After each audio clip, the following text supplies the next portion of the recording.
Would you ever touch a live electrical wire? Of course not, because it is likely to kill you. So how come birds can sit unruffled on high-voltage power lines? What magical ability do they have to withstand such contact? To understand that, we must first understand electrical current. Electrical current is the movement of electrons. These electrons travel from the power station to your house through the mains. They then move through the power lines, through your electronic devices, and eventually return to the mains. This process takes place in a closed loop. This closed loop is necessary in order for electricity to flow. In order to move, electrons also require a difference in electrical potential. Simply put, electrons move from a higher electrical potential to a lower one. Imagine a bunch of balls on top of a hill. If they are not blocked, they will roll down any path that becomes available. This is similar to how electrons move from one electrical potential to another.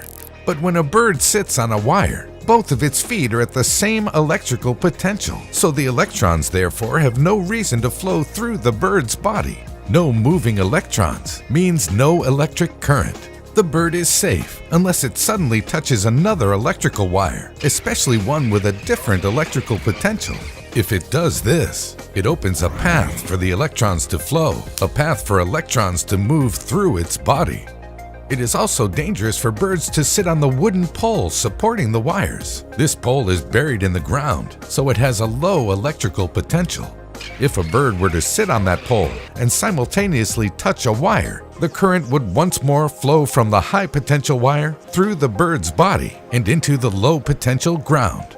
This is the same reason why it is dangerous for humans to touch live wires. Since we are almost always in contact with the ground, our bodies serve as a conductor for current to move from an area of high potential, like a wire, to an area of lower potential, the floor.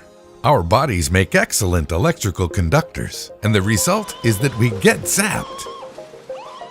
This is why workers repairing live electrical wires use insulating materials, such as rubber, in their clothing and equipment.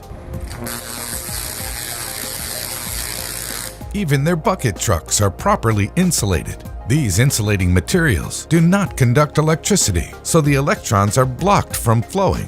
Workers who repair power lines also sometimes work while hanging from a helicopter, ensuring they are not touching the ground. They still need to make sure they only touch one wire at a time, though. This is why the job of electrical repair remains one of the most dangerous around. Which leads to our conclusion. It may be safe for birds to sit on electrical wires, but humans should stay far away.